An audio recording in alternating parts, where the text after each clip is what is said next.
like you're the first person I'm meeting who is like, I was pissed and I started my own thing. The whole thing was driven by anger. Do you think fashion has reached a point that's inclusive, or they just kind of play the right cards to sell? You know, you shouldn't have to fight here to say, oh, we need more clothes that can be worn easily by disabled people or anything. You shouldn't have to. You know, there are some clients you'll have, you're just like, this person's going to give me a headache. Yeah. Do you say no? Since technically speaking, I'm also a culture vulture, let's be real. You know, with the Japanese brand that I do, I have to acknowledge, you know, that my business is based on someone else's culture. But I personally have never supported like the Black Lives Matter movement. Yeah. Would you agree then that stylists are undervalued in the fashion industry as a whole in comparison to, say, influencers or fashion designers?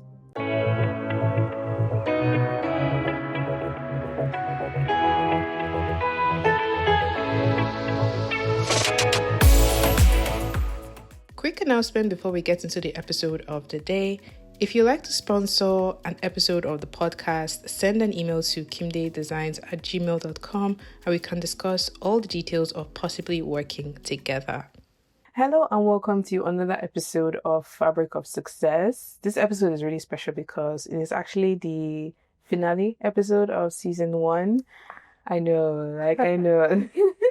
My guest today is someone that, when I think about my history in fashion, she comes up as one of the important characters. You know, like a video game's character, the quests they go on, there are certain moments where the evolution of the character happened. This lady is one of those people. But before we get into the show, I am Priscilla of Kim Dave, and this is Fabric of Success, a show where I have conversations with real people in the fashion industry about how they've taken an idea and turned it into a thriving business. I have a beautiful lady with me today. Hi, would you like to introduce yourself to us? Yeah, hi guys, I'm Tia. So I run Uber Dandy Kimono and I specialize in traditional Japanese kimono. So they are, like I said, traditional, you know, so I import them from Japan and I do remakes and I also use them for styling for shoots as well. Because that's kind of like how we connected. Yes, for your graduate fashion collection. I know. Why did you reach out to me? Was there something about the pieces that you were like, oh, this is different, I have to work with this designer? Or were you just like trying many people and seeing who would actually like give you like a positive answer? Yeah, so like on that particular shoot, it was an all black concept.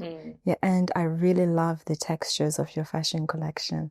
Yeah, I was like, okay, I have to get in touch with you. And I'm forever grateful that you responded to me. Hence why I'm always willing to volunteer myself onto things you do. Because honestly, it's very hard to get in touch with someone. It's a big world that's very closed off. Yeah, and I'll always say I'm forever grateful that you also came all the way to Oxford to meet. I mean, it was an adventure for me because it was my graduate collection, so I had no real experience in the industry. I was just fresh from school. I think I was still like doing an internship. So in my brain, it's like, oh my gosh, a stylist has reached out to me. I must be doing something right. This is a sign from the universe that I would succeed in fashion. So when you said, oh, are you willing to come? I'm like, yes, I will bring myself and the clothes, of course. Yeah, thank you. And you have succeeded in fashion. Oh, I feel like I'm still on my way there. I have like achieved some things that people might consider like successful, but maybe it's because I just have very high standards for where I want my business to go. But I think I definitely am on my way there. I don't think I have arrived, like the Nigerians would say. Yeah, I don't think I've arrived. That's true, because we're always learning, so there's never like an end goal. Yeah, but every milestone is a success. This is true. You know, so I would say you have succeeded. No, that's really sweet. Thank you. That's actually quite kind and thoughtful of you to say, because it's when people say things like that to me, because I'm not someone that really celebrates my win. Once a project is done, I'm like, okay, what's the next thing we're doing? So when someone reminds me of like, oh, you've achieved this thing or you've achieved that thing, it just makes me pause and be like, actually, I'm not doing too bad. Yeah, you see. I'm actually not doing too bad, so thank you. You're welcome. You're welcome. How did you get into fashion though? Because I don't think we've ever had this conversation. No, and it's something that I never tell people actually. Why? Because it wasn't a good start. Oh, okay. Yeah.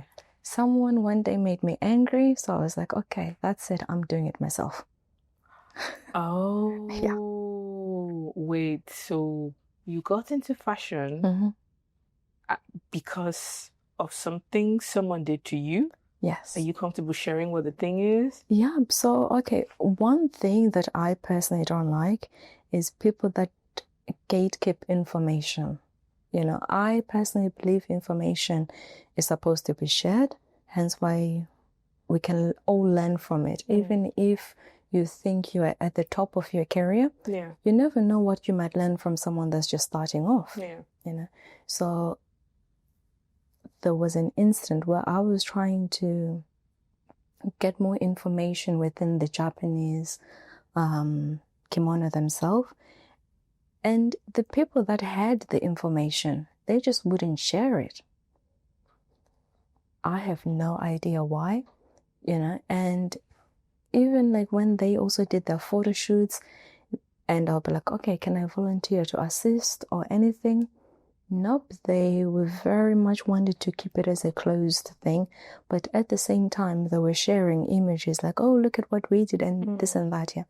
But I'm like, okay, if you're so happy about what you're doing, then why are you not happy to invite more people to help out or to learn from this? So from then I was like, do you know what? I'm going to go off and start my own thing. Yeah. It's like, since you don't want to share the information with me, I will go find it myself and I'll do my own thing. Wow. Yeah. You know, so I learned how to do hair, makeup, styling, and that's one of the reasons I started sewing. You know, because like even if I used kimono then, I didn't have the budget to buy things from Japan. So the quickest way was for me to go to like a local fabric shop and quickly learn how to make something. Yeah. And literally from that, I was like, the whole thing was driven by anger. For 5 years, I was stewing. I have never heard someone's origin story per se.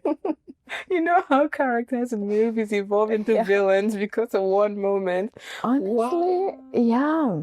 Because I was like, okay, if it's like that, fine. And I just left it like that. I worked hard. Yeah, I think for like a good few years, I was doing photo shoots and like everything back to back on the weekends. Whenever I was free, I was organizing, looking for models, photographers, doing concepts, everything I could just to gain more experience and also to develop my portfolio so that in the future I get better models, you know, I get more people to collaborate with so that I don't have to do the makeup, I don't have to do the hair, you know, but it is what it is, you know, got me here. Wow. Like, before I ask the next question, I just want to say, guys, Tia is one of those people that when you see her work, you would want to ask, what was the idea? What was the inspiration? Because the imagery of shoots you styled are so, like, I was looking at your Instagram the other day when I was preparing for this episode. I was like, the girl is good. Like, if you need a style, she is good. Like, you're really good with creative direction. You know how to really put the clothes on the model, and it's not like it might be like a shirt and a pair of pants, but the way you would arrange it on the person's body, the way you would do the makeup, and you know how to do makeup, so you know how to be very playful with like different elements to make like a photo look really, really good, almost like art. Not almost, like art. I'm going to leave links to her Instagram down below so you guys can see what I'm talking about. But I just wanted to say that if maybe you forgot for 2 seconds, but your work is really, really amazing. And you should be very, very proud. Thank you. But like, I wouldn't have come all this way without having met really amazing people to work with. You know, it's like photo shoots are hard work and you know it. Even if you're doing for your own lookbook, you have to have the right model, the right photographer, and even your photographer needs to be able to capture the model in their best light, in a way that makes them also look good, And it's a team effort. This is what people don't understand. Even if you are directing, it's still a team effort. You kind of need to understand everybody on the team to bring out the best in them, so you guys have an outcome that is really good and you're all happy with. Yes, and you also have to understand as well that they need to bring something to the table, what they want. Because even if you're a director, if it's a collaboration, they need to have their own inputs of what creative ideas that they want. Yeah, so it's like, okay, how do you make everything work? And sometimes you have to push back. You have to, but most of the times, it's all fun. Are you still angry though? No, okay, I think at one point, it was years later, maybe like 4 years later, I let it go.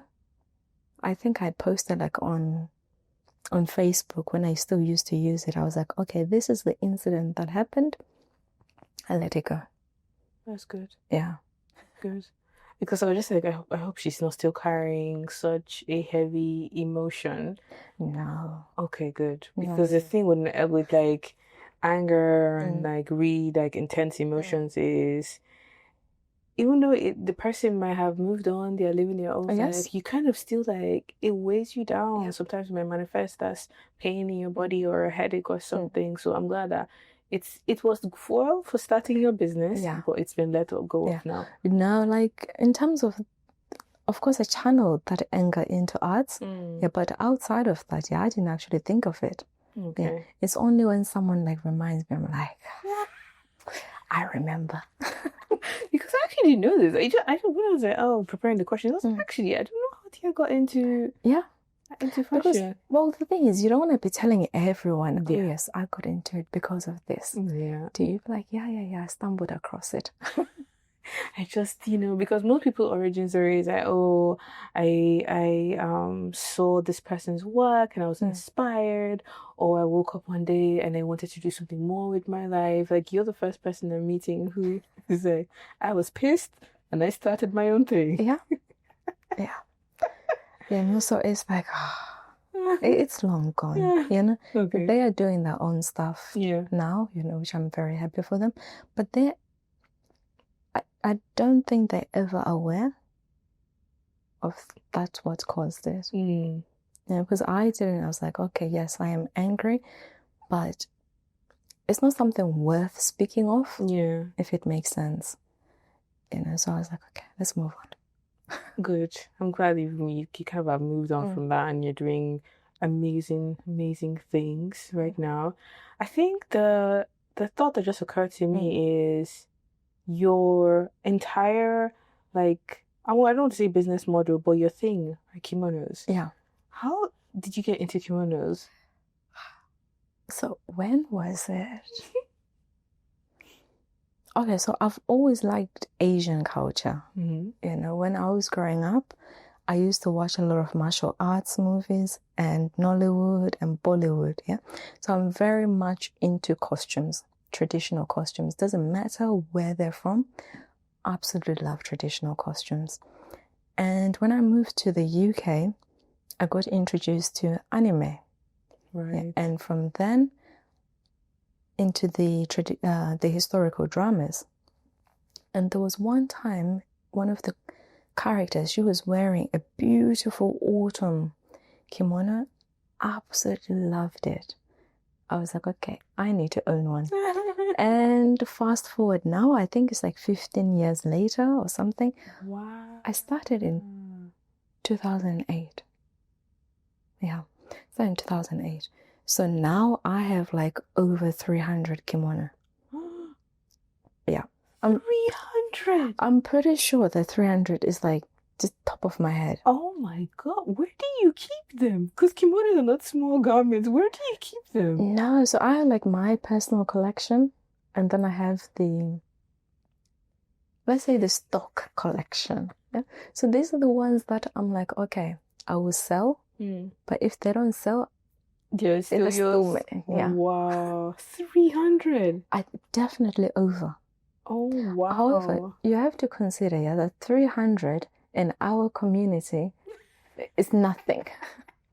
Me that I'm here shouting. If you open my wardrobe, I have so many like samples and Yeah. things I've made from the past. So I see how, especially over the period of time that you've been doing what you're doing, I see how they have built up. Is there something that attracts you to a kimono? Is it the fabric? Is it the cut? Or when you see something, you're like, oh my gosh, I really have to have this? And so like kimono is just like one piece. Yeah, and then you've got like the obi and other accessories, yeah. But like the main kimono itself, it's the motifs. Yeah. So the artwork. This is why most of us are into kimono. The hand painted using ones are always the best. Japanese craftsmanship will always be above everyone else. Why? Because is there something that makes them like, yes. What is it?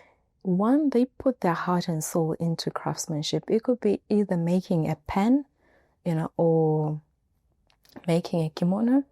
They choose the best of the best materials, and whoever makes it, they have years of experience doing it. So they know how to precision things and how to make things long lasting. Japanese craftsmanship, is something that you buy once and you pass it on to your great-granddaughters. Wow, because they're such good quality. Yes. So it's the same with kimono. The silk that they use, or the silk, the wool, or the cotton, it can last centuries. And even the craftsmen, when they dye, the dyes that they use, when they fade, they transform. So it's not like other fabrics, if it fades or something like this, it doesn't look as appealing. But with kimono, they look completely different. Yeah. So like that's one that's like, I absolutely love them, and like anything else, you find what motifs you like. I do not like anything with butterflies.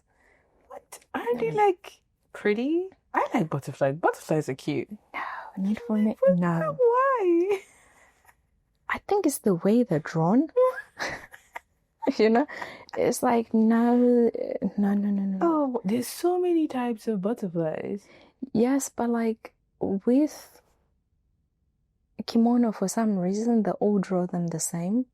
Ah, I see. Yeah. So for me, I'm just like, no. From then on, I never buy anything with butterflies. I think I was like, no. Yeah.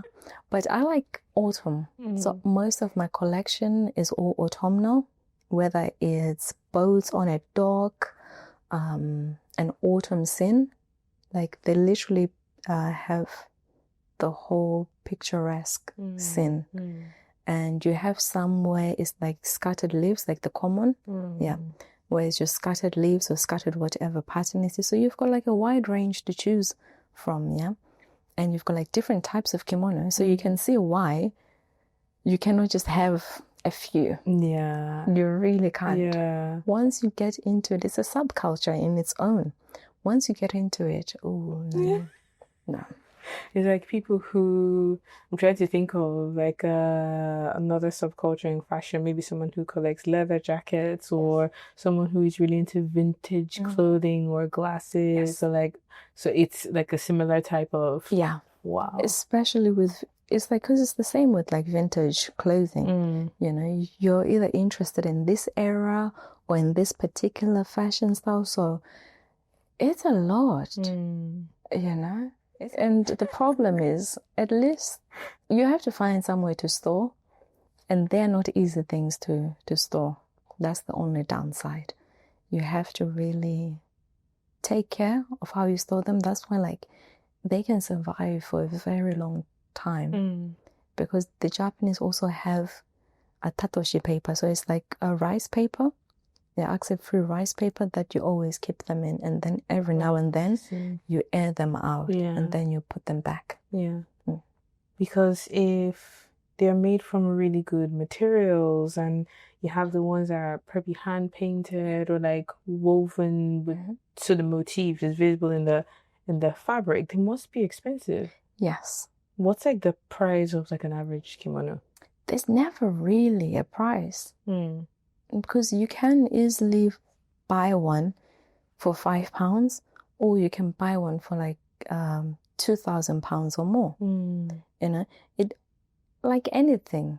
It all depends on what value someone places something, you know, and where you buy it. If, let's say, you went to a car boot sale, someone was selling a kimono for like £10, and then if you yourself know it, you'd be like, oh, actually, this is from like the, what's it called? The 1800s. But that person doesn't know, yeah. So it's the same. It's the same, But nowadays, we can talk about modern designers. So most of them, they make them out of like polyester blends of some sort.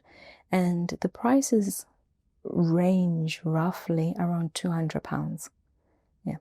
But you can find like mass-produced ones for much cheaper, but the designer ones are usually around £200 or more. Right. Where do you get your kimonos from? Do you like get them from Japan, or do you source them in the UK or Japan? I import them all from Japan. You must have a plug in Japan then. Believe it or not, I have never been to Japan. Huh? Yeah, I'm waiting for someone to pay me to go to Japan. Oh God. What?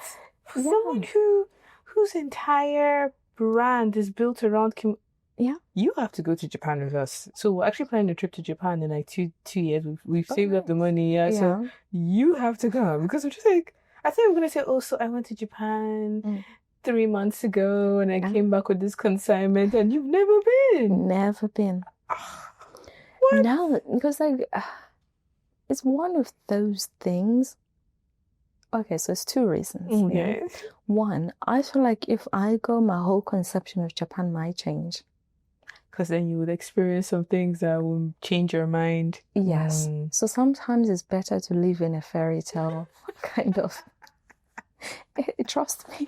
I know. It's better to live in a fairy tale, because then, it's much better to live in a fairy tale. And two, if I go, I know so many people in Japan.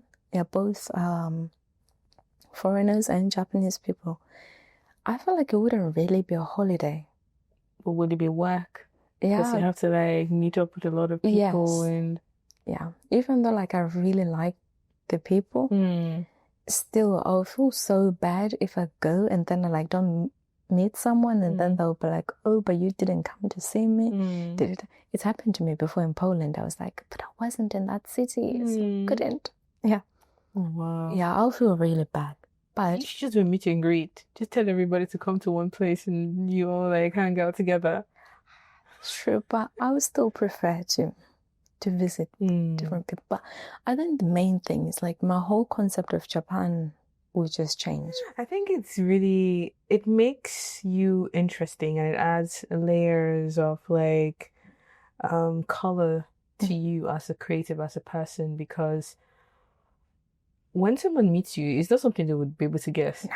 I swear, like, if I just see you on the street, I never in a million years. But then you start talking, and you're like, oh, she's very interesting. Do you just reserve that side of you for work? Like, or do you have a different persona in your everyday life? I also have multiple. Oh man, like how many are we talking about? Yeah, because I think everyone's got multiple. Yeah, but mine, I feel like they're even more. You kind of have to section yourself off. Yeah, you give and you show certain things to certain people. True. It's like the same if you have friends. You can't tell your friends everything, because everyone has got like a different mindset on how they'll receive information. Yeah, so it's the same with me. My work people, like Monday to Friday, they know me just as that. Yeah, the fashion people, they think I don't know why everyone assumes that it's my full-time job, but there you go. I really thought it was a full-time job until you told me she has a full-time job and she still does what she does. You people, I don't know how you guys do it, Sha. I really don't know how you guys do it. Like I said, I cannot do the starving artist. I'm not built to hustle. I'm really not. I like, I like being certain about how much I'm gonna get paid. Yeah, and you really don't get that when you go down the starving artist route. Yeah. Yeah. And it's the grind. No, I'd rather grind at the 9 to 5 and then that's it. But I can't, yeah. So the fashion people that know me as that, yeah, is completely different because like I have to take on more responsibilities to make sure that everyone is safe that I'm working with. And of course, you've got like my family and friends. They know me as a completely different side. My gym people, they know me as a different side, So I think everyone just has different things that they reflect to whomever they speak. Right. Where were you born? Me, I was born in South Africa. You're South African? Yeah. I don't know why I thought you were like no, not Malawi. What's this country? Botswana. Yeah, Zimbabwe. Yeah. I don't know why I thought you were from Zimbabwe. I think I have got like my surname and my face. Yeah. I thought you were Zim. Yeah. Thank God I asked. All these years I've been assuming you were from there. Yeah. Like, building off of what you just talked about now, I think there are two things I just would like to ask you. One is around inclusivity in fashion. So I'm not just talking about complexion, I'm talking about like size, I'm talking about gender. You must have worked with different brands, different models at different levels. Do you think fashion has reached a point that's inclusive, or they just kind of play the right cards to sell? Okay, so this might rub people the wrong way. Oh, we want to piss people off. Let's do it. So I personally have never supported like the Black Lives Matter movement. Yeah, for a lot of reasons. Okay. Because I'm like, okay, so now all of a sudden Black Lives Matter. What about all the other ethnic groups? People forget that, okay, especially here in England, you've got like the Windrush generation, yeah, but before that, you also has like the Southeast Asians. They're also very marginalized, even though like between blacks and Asians, there's a conflict. God knows why, but there is a conflict. Yeah. So you are putting one race above the other. Yeah. But this race is still going to suffer, and they're still going to have more resentment for you because they're now thinking, oh, now this black person has gotten a job. Yeah. I work twice as hard to get them, but they're getting it simply because they're black. So you've got that, yeah. And I'm like, when this trend ends, then what? Which is the case that we still see nowadays. Yeah, because it was like that whole period, like brands are working with black creators, black influencers, and then now it's kind of like died out. What was the point of it then, to ride the popularity of Black Lives Matter? And this is why I've never supported it, because you're pushing one race, to the top of the charts, yeah? What about everyone else? What about their visibility? What about their stories, What about their success in trying to also get up? All of a sudden that disregarded, So I'm like, when it comes to mine, I tend to actually focus on Black and Asian models. It won't make sense for me not to also work with Asian models, since technically speaking, I'm also a culture vulture, let's be real. With the Japanese brand that I do, I have to acknowledge, that my business is based on someone else's culture. So it would be very strange if after all that, you're not working with like Asian. Yes. And in the UK, also, the white population still rules, there's still a large majority of the white population. So I like to also use ethnic minorities as much as I can.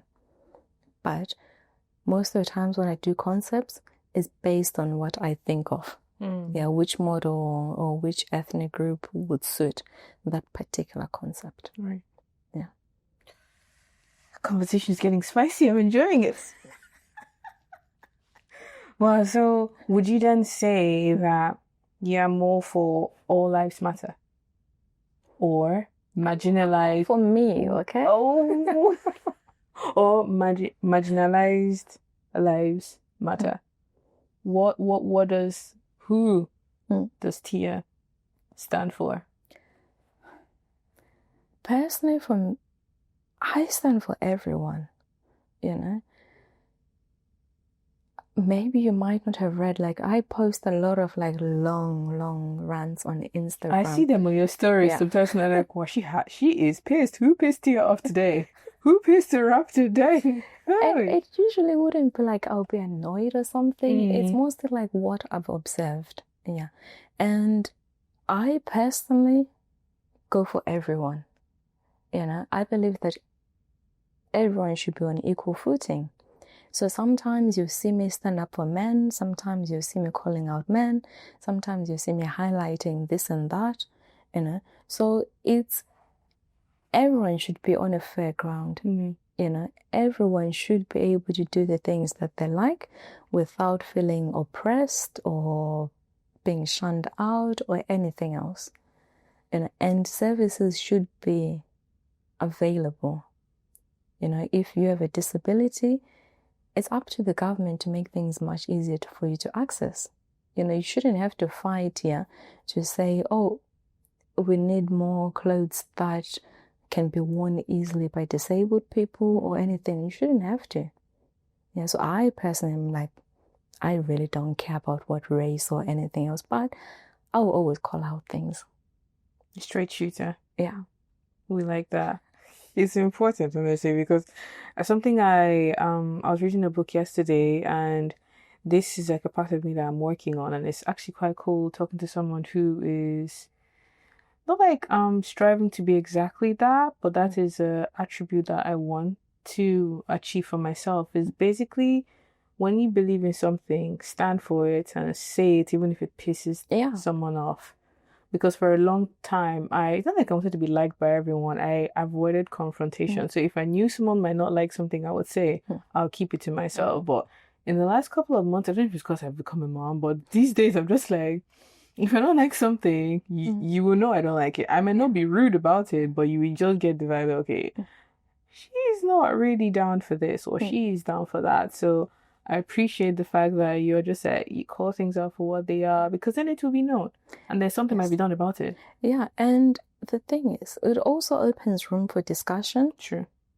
Because how would you, for example, okay, let's say if you're angry that someone did something to you, you know, and you say that you're angry about XYZ, that person, if they're a reasonable person, they can give you an explanation. For why? Yes.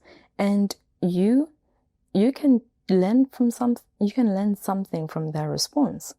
Or you can be like, okay. And then maybe down the line you'll be like, okay, now I see. You know? Confrontation is not an attack. You know, you should never like attack someone for something. You know? You should say what you want, but you have to also bear in mind, sometimes it's difficult to fluff things in a polite, vassal kind of thing. Yeah. But equally, if you say it without any hate or anything behind it, it opens room for discussion. You know, and that's how as society we just generally grow. But people that refuse to discuss things, I don't know. They're not for me.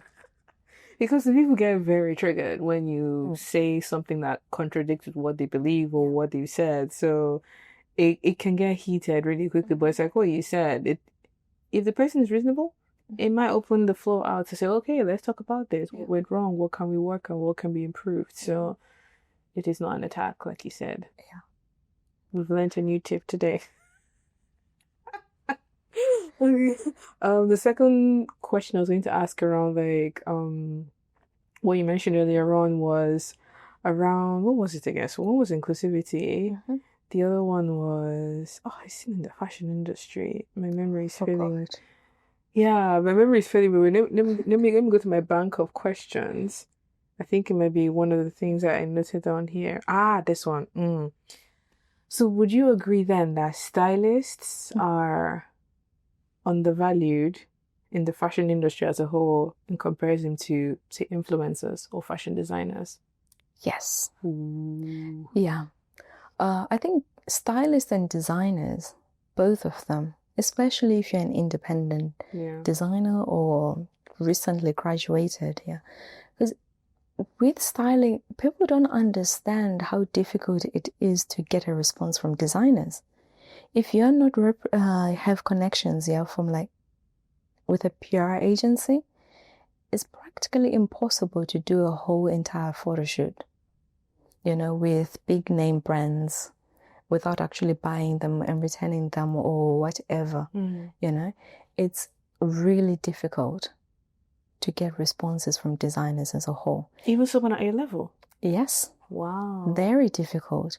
And you've got the other thing, it's like, okay, for one of the things I had a problem with, if you're doing a shoot here with someone with a small budget, you have to have your fee and then also have the fee to cover like any postage and transport for collections and returns. So and to also pay for the designers. This is the other thing. If you're doing a paid job, you should pay the designers. I don't see the reason why you shouldn't.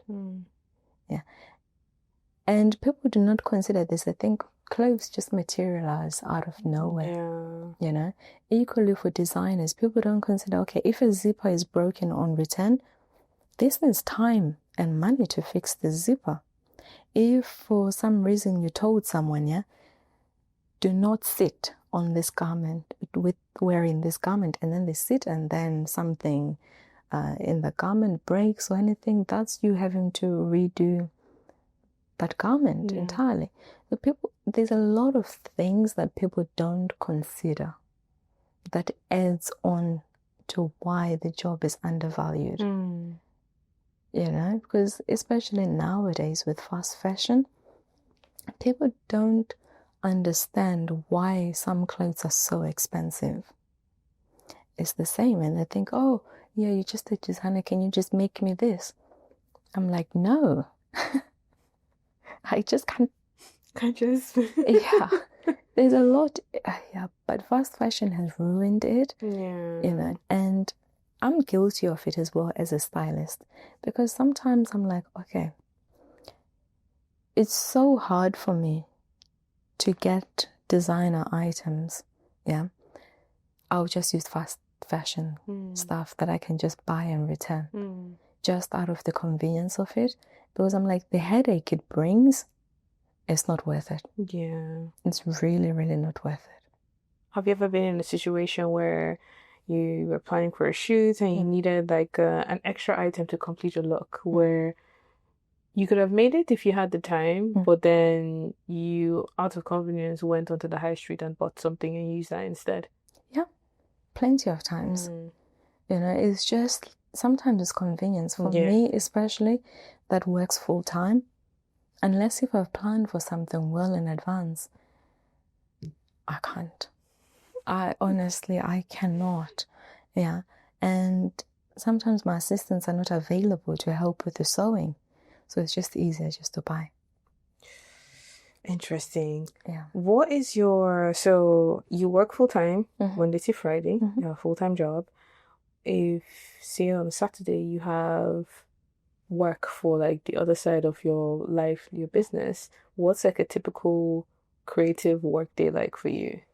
Okay, so recently I ventured onto making bags. During the week, I decide which pattern that I want to make. Saturday is fabric cutting. So I cut all the pieces, hole punch them, and then on Sunday I start sewing. So it's great because I sew from my bed, and it's hand sewing, so I can literally just sew for my bed. Yeah. It's fine. Yeah. Yeah. And that would be like the whole day. Yeah. And yeah, it's okay because I get to do it from my bed. But if I have to sew something else, then I have to do it in another room. Then I'll bring the laptop to keep me occupied. Yeah. But weekends is like Saturday is the preparation, and then Sunday is the sewing. The sewing. Do you then split, and let me rephrase that, your income at the moment, would you say it mostly comes from a full-time job and then you make like additional income from wedding the kimono? Okay. Yeah. But like I said, I'm not at the moment the brand is going through things. Okay. Yeah. So every few years I seem to change what I'm doing, like rebrand every single time. So at the moment the focus is just on bags. Yeah. Last year it was on the remake dresses, and then a few years ago it was on African print kimono. I remember those. Yeah. Yeah, I remember those. That was tough. I thought it was cool though. I bet. Did you have those custom made? The kimono? The African print custom kimonos. So I sewed them. So I was buying fabric from different places. Wow. Yep. And there was one I actually imported from South Africa because I really liked the pattern. Yeah. But I was like, it was tough, let's just say. After that, I was like, I have had it. I'm going back to traditional kimono. Yeah. I was like, no. It's like enough of this. Honestly, the fabric sourcing is difficult. Oh, tell me about it. It's like, yeah, because it makes or breaks a product. The raw materials that you work with. So I agree on that one. Yeah. And there was times, I ordered the same print, but then the quality was just awful. You know, it's either the cotton itself was terrible or the saturation of the fabric was just, no. You know, so it was a tough collection. Wow, I was like, I'm never doing this again. Never. It was a learning process. You know, a huge learning process, especially with sewing and print matching was the other issue. Yeah, it was a huge learning process. I learned from there to choose my prints wisely. Because if it's a print that if it's not aligned on the seam, it just kills the look. So you do have to be aware of that. Yeah. So which actually it helped me with the remakes. Because from then, I became very wise in choosing prints. So even if a customer, they say they would like a dress or a jumpsuit, I'm very strict on what kimono I can use based on its pattern. If I think this pattern is going to give me a headache, no chance. Absolute no chance. You know, or if because with the motifs, you know, it could be like a crane, it could be a flower, it could be anything, you know. If I have to cut in a way that ruins the actual motif, then no. Yeah. It was a learning curve, let's just say. The biggest one in my life. I mean, you are changing as a person. You're learning and unlearning things. So it makes sense that your business shapes and evolves with you. So I think it's actually pretty normal. If your brand is not evolving with you, I think it's just going to become stale over time. Yes, but you know, you shouldn't have like a dramatic change like I do. I don't think it's super dramatic though, because at the very core, I can still tell what's like the very essence of your brand is. It's very handcrafted. Like you really take your time choosing the materials and motifs you work with. So I think that might be the core of what you do, and then you just play around with different types of things you make. So it is still you. It might look like, what is she doing all of a sudden to someone else? But I think for me, because I kind of understand, like, I might not know you 100%, but maybe because I create things as well as like, oh, I see, okay, she's evolved to this type of thing. Maybe next year it will be shoes, or it will be hair accessories, but at the very core of that is like your love for fabric, for textile, for print, for like, using really good materials to create something new. Yeah. So, yeah, this is why I need a full-time job in order to buy these materials. I understand what you mean. You need a full-time job to fund the... Yes. Okay, got it. Because like if you are doing samples, the money from samples has to come from somewhere, So at least for me, I have the benefit of having the full-time job to be able to buy it. Yeah. And like last year, I discovered that Poland is a great place to buy leather. Yeah. And that was all my money gone. Oh, leather is not cheap. No. However, in England, we have a really good leather wholesaler. Okay. In Northampton. What's it called? A&A Crack. Yeah, the owners, they understand the love of textiles, especially leather and what people can make things out of. And they have some of the best leather money can buy. And they also supply, let's say a fashion house needs to make samples. They're the main supplier. Yeah, nice. And they're one of the main suppliers for Doc Martens as well, Gucci, Chanel, and these other places. Yeah, so they buy the leather from there for the samples.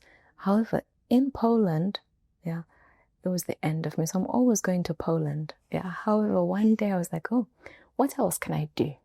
Yeah. And I came across a city called Łódź, and it's the old textile manufacturing hub of Poland. There's this place. I spent 2 days there. What? Yeah. Yes. I was arriving, I think, at 8, and I was leaving at 5. And time just flew so fast, Priscilla. It's like, I think it was like 5 rooms. And the 5 rooms would be like up to the roof with leather. So I'm a leather hoarder, like a fabric hoarder especially, yeah. I need to touch every single thing, I love textiles as a whole. So I'll be like, okay, putting my hand in, I'll be like, oh, this feels nice. Okay, next one. And then, when you go to a fabric shop, you pick up the bolt, and then you're just wondering, the possibilities. It's like, what can I make with this? Yes. You touch it, you look, is it transparent? Yeah. Does it crease? Is that, oh gosh, I know what you mean. And then you go to the next, or you be like, okay, actually, let me put it to the side. I'm thinking about it. Yeah. You go to the next, you be like, 5 hours, 8 hours goes by just like that. Wow. So, yeah. It's interesting though. You must have like a wide library of skills, because if you've come from doing one thing and now you're doing another thing, all the things you've done in between, they really have piled up to create, or to like have you like, you're not just making clothes, you're making bags, and only God knows what you'll be doing by this time next year. Like, I think it's really cool that you don't limit yourself. No, but I think as creatives in general, we collect skills. You might not think that you're actually collecting skills, but it is. Like every time you have to learn something new, if a client requests something, that's you learning a new skill. True. And unfortunately for me, I'm too curious. Yeah, I'm far too curious. Yeah. So I collect more than the average person. However, I think creatives in general, I like that. We just like learning as a whole, and that's what we enjoy the most. It's not always like, how the end product is going to be, or, who has bought it, or this and that. It's like, okay, I have worked hard to make this. Whether it sells or it doesn't, I'm happy with how it turned out. Or even if you're not quite happy, but you still have learned the process, so that next time you can do it better. Do you think you have that mindset because you don't deal with the pressure of being a starving artist? Yes. Because I was about to say, if this was your full-time thing, you had rent depending on that, you had food depending on you making that sale, do you think you would have a slightly different mindset about collecting skills and creating stuff? Yes and no. And I think simply because of how I was raised. Yeah. I come from a very academic family. If you were not helping in the farm, you had to be reading something, learning something. So I think I would always have that. I'm not money motivated, you know. Even though I say that I'm still have a full-time job, I'm not money motivated and like, okay, I'm climbing the corporate ladder or anything like that. No, so I'll still be collecting skills. Just making sure that I have food. Food and a roof over your head. Yeah. But this one is around like doubt, or when you have a moment where you're not certain about something, whether it is about fabric you're about to buy or someone you're about to work with. How do you handle moments where you're not sure about the decision that you're about to make? Okay, so for me, I always say no first because it's easier to reject something and then than to beat yourself up for saying yes to something that you are not sure about. So if I'm not sure about like a fabric that I don't want to, I'm still undecided. I just automatically say it's a no. Okay. Yeah. It's like with people, it's a bit difficult because depending on the situation, you have to step back a bit. You know, because sometimes you have to work with people that you don't like. Yeah. But you have to step back and then decide, okay, how much will you tolerate? You know, or just think, okay, it's for XYZ period. I need to humble myself a bit, you know, and take a step back. Because sometimes we have to do things that are unavoidable. But if they can be avoided, it's always a no for me first. And then I'll be like, oh, actually, I've changed my mind. I'll do it. You know, because it's easier than to do something like, actually, I really didn't want to do that. And then you beat yourself up for the rest of the week. Something that you could have said no to. So are you the type of person that if you are about to work on this really cool, I don't know, shoot or this really cool project, and the client is someone that your gut tells you, you know, there are some clients you'll have, you're just like, this person's going to give me a headache. Do you say no? I say no. Really? I will say no matter how much is on the table, you just be like, no. Some things are not worth it. Yeah. And some things honestly are not worth it. Because okay, so you've said yes to this client, yeah? And then this client keeps changing what they want, and then last minute they'll be like, actually, can you do this? Is it really worth all that headache? You end up with way more stress at the end of it. You know? So if you're like, okay, how much thought process have I had to actually put into this? You know? How much have I also had to compromise on this? How much have I had to add on to this? Yeah? It's not worth it at the end. You know, because you're like, oh, actually, yeah, the money might be good, unless if they're paying you like 5 times, you know, or after, like, let's say you quote them, yeah, and then you can add on to the price, then fine. You know, you can add the price of a headache. I do. Add the price of a headache. Because I don't see why I shouldn't. You know, if I have been inconvenienced, I should be able to get something back from it. Yeah. But if the price is set, then no. No chance. Like, no, it's like, no, thank you. Maybe another time. Yeah. Oh, interesting. Or I'll be like, okay, this is the thing that I always prefer. Yeah. Like, I cannot provide you the service this time, but I know someone else that can. You know? Because it's customer service at the end of the day. It's business at the end of the day. You know? You have to think, even though you don't want to, maybe someone else will be able to, needs the business and will be able to tolerate this person. But I'll be like, okay, Priscilla, there's this customer that wants XYZ. Yeah? They are a bit funny with me. Yeah? I might not tell you exactly what they're funny about because your experience with them might be different. Sure. You know? So I'll be like, they're a bit funny. I'll give you just a bit of a hint. Yeah. Would you be able to provide them service? If you can, great. Yeah. Because you never know. Yeah. Maybe in the future you might provide me service, or that customer might come back. It's, it's like, okay, you can say no, but still say there is someone else, because you still need the business in the future. True. Or maybe they'll refer someone else to you in the future. True. Yeah. Fair enough. That's actually a very good tip.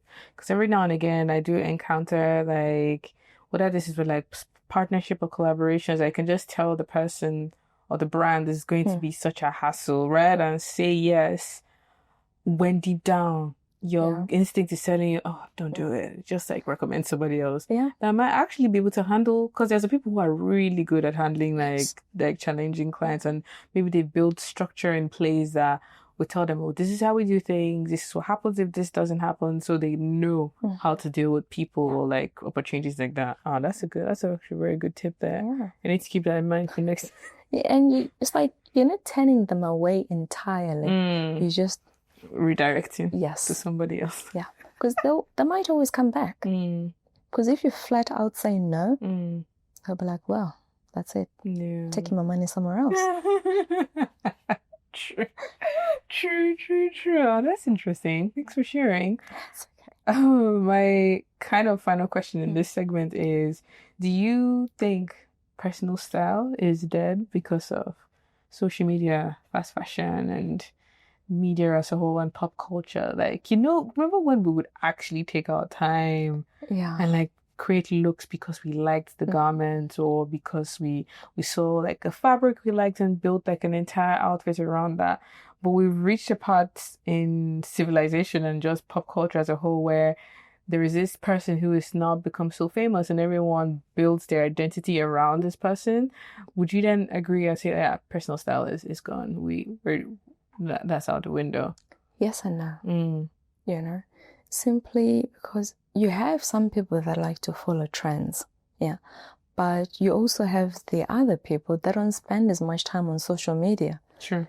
So they are more focused on themselves, and building their own individual identity that's not affected by what they see. It's like the same. You still have people that like and only wear vintage fashion, And then you've got the others that are like, oh, this is trending on Shein, let me buy it. So it's 50-50. And with the way that fast fashion is just turning, it's scary. Yeah. The amount of products those businesses churn out is actually frightening.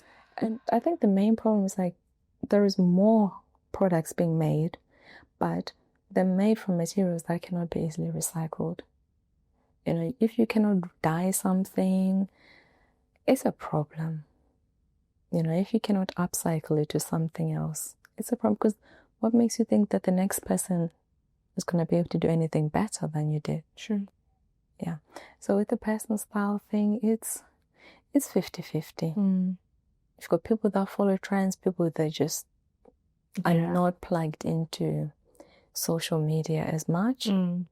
Which are you? I'm not plugged in as much, believe it or not. But I feel like you're there every day. Yes. I'm on posting my Insta stories. And they're out. Yeah. You clock in and you clock out. Literally.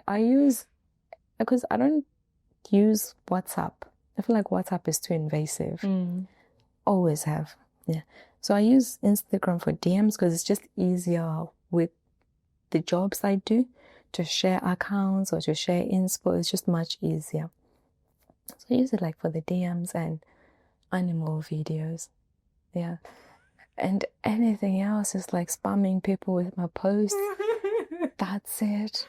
I'm not as plugged in as most people think I am. Yeah. I'm really not. Okay. That's actually interesting to know. Like, I guess everybody consumes these things very differently. Some people don't even post it all, but they are always on the platforms. Yes. They just consume and they don't create. So everybody uses social media very differently. Yeah. And it depends also, like, when I put out a new collection, I have to be on there. True. a bit more for the engagement and this and that, yeah. But generally speaking, I'm like, no, it's exhausting. And I'm like, the hour that I spend on Instagram, that's an hour that I could have spent cutting something. This is true. You know? So I really have to weigh it out. That's my relationship with social media as a whole. If I'm only just doing one task, it's a waste of time. I have to be able to do something else on top of it. At least something productive. You know, otherwise a complete waste of time. Because you're just like, and it's been so engineered to keep you there as long as possible. So you're scrolling, you're like, wait, it's been 30 minutes. Oh my God, what am I doing here? Yeah. Yeah. So for me, it's like, nah. That's like you're good. Yeah, so this is why sometimes I'm like, you know, people say, oh, time just flows fast. Yeah. I'm like, it does not. It does not. It drags. Sometimes it drags because I don't spend time on social media that much.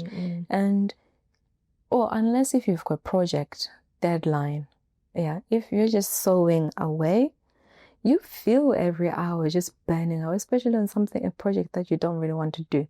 Just feel you feel the time. Yeah. If it's a project you're not enjoying, you definitely feel the time. And it feels like a lot longer. It like drags out. Yeah.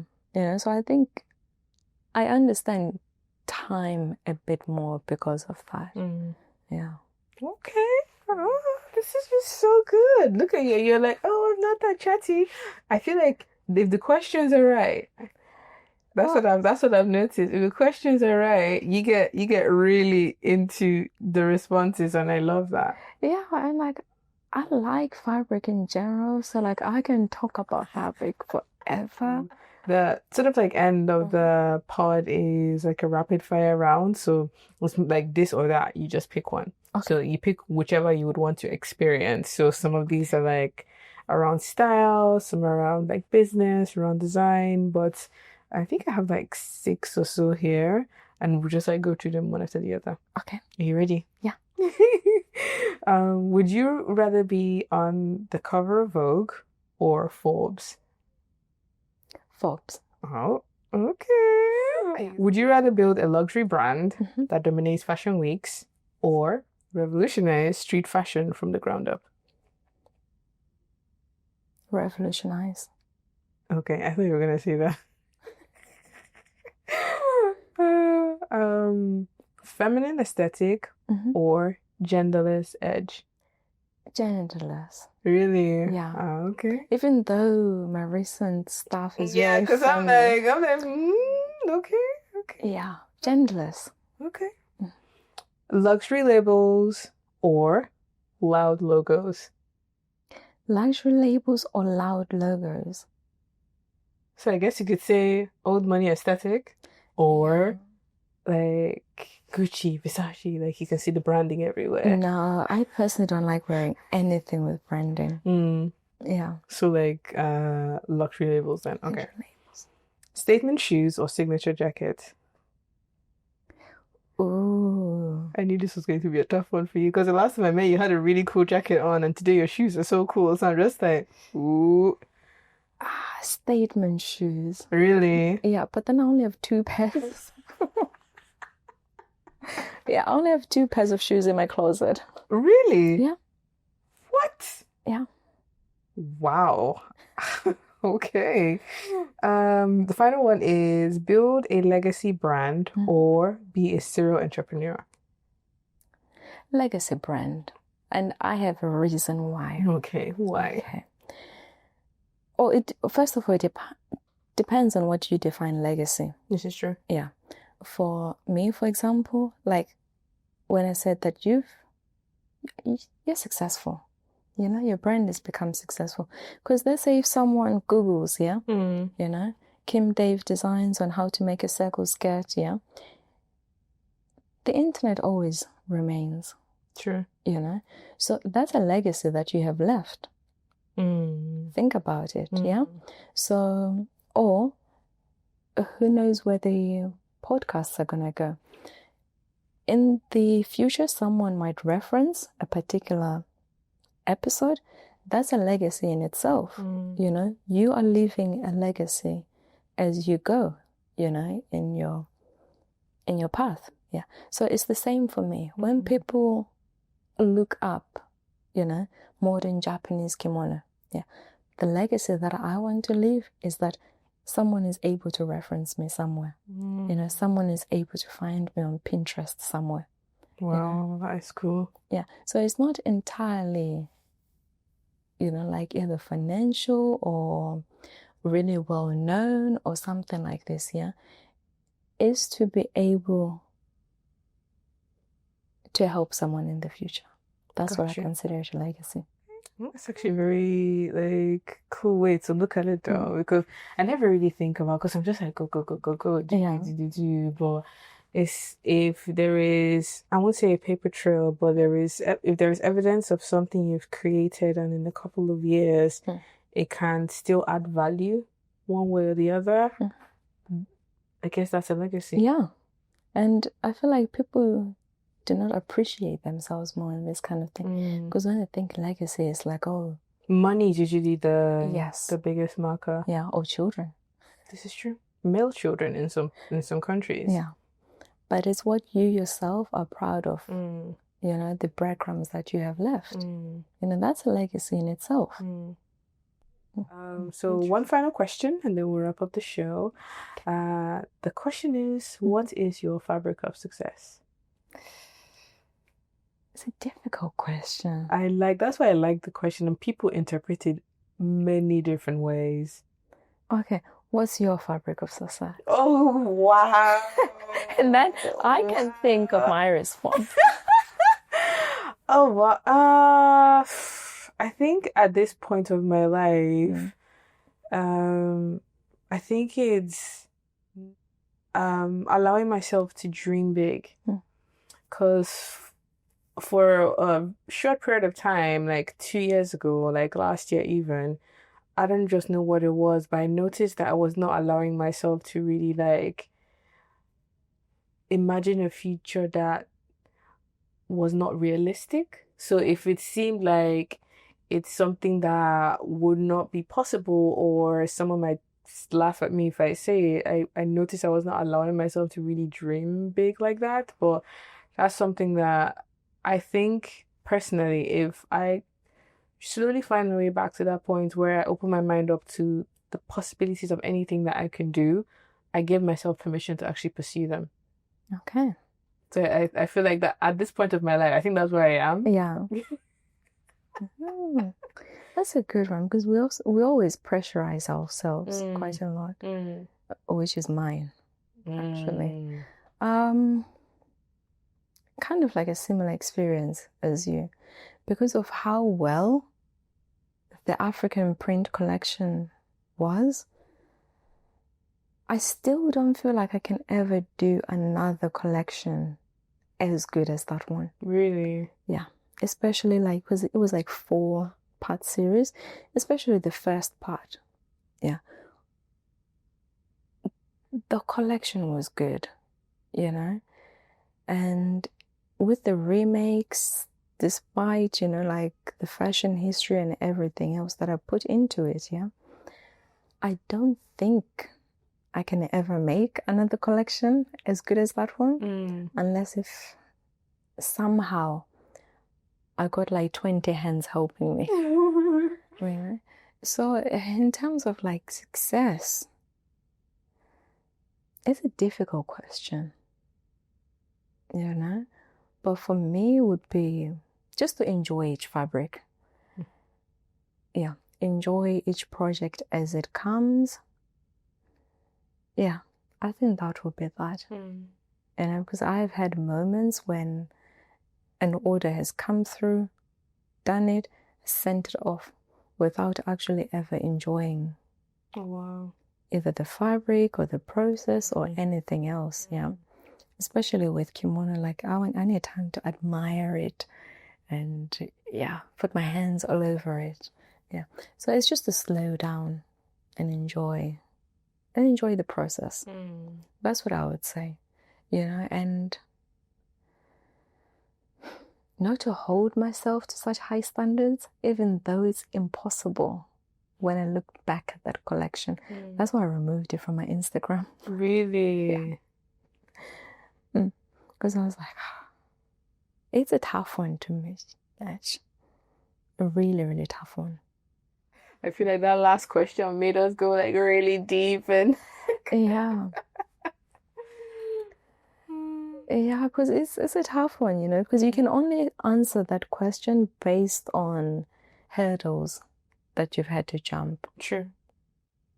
Because otherwise, how can you be successful without having to face some struggles? Yeah. Wow. Round of applause, everyone, for Tia. Thank you. Thank you for coming on the show. No, and thank you for having me. And I'm excited to see where this podcast goes. And it's a good one, to be honest, because especially for people that are starting in fashion, like that one where it talked about, would you choose to start a new business? Yeah. Or go to fashion school. I can't remember exactly what the question was. So if you're given like 50 grand, would you pay tuition to go to fashion school or start a business? Yeah. And for me, as someone that doesn't have a fashion degree, yes, or any form of fashion training, that's a really good question. Because you have some people that are very talented, but they don't have the means to, or they don't have the ability to go to fashion school. And then you have some that have gone to fashion school and they went off and did other things. Yeah. So it's a really good question. And the few others, it's like, it allows people to broaden their minds. It's not just fashion. It's also the business and the sustainability behind it. Yeah. So I'm excited for the future projects of the podcast. Thank you. Oh, thank you so much. Because I think you were just like the perfect person to round up this first season. And I wanted to keep each season really small. So everybody I was bringing on was chosen with intent and the conversations were very real. And we talked about things that people could relate to. Not just like the fluffy, glamorous side of fashion, is like what really does happen in the industry. So thank you for being honest with your answers. Yeah, just someone who has watched or has listened would find it very, very helpful. I'm pretty sure they will. Yeah, thank you for having me. I'm going to leave all of Tia's details down below, her Instagram, where you can find her, connect with her if you want to work with her as a stylist or possibly support her brand. You know where to find her online. And why are you laughing? You know where to find her online. But I just want to use the opportunity to say thank you for coming on this journey with us on today's episode and all the other episodes in this season. If there's a particular topic that resonated with you, let us know down below. Leave a comment, leave any further questions. Also, if there's something else that you want us to have a discussion about that we did not cover, maybe is money, maybe is working in fashion as a man. There are all these other things that we didn't really discuss either from today or from previous episodes. Leave a comment and then it could possibly become something that we discuss. If there's a second season or a third season, fingers crossed. We'll see how this goes. Yeah. But thank you very much. Thank you so much for watching. We'll see you next time. Bye. Bye. If today's episode helped you, share it with someone building your own fabric of success.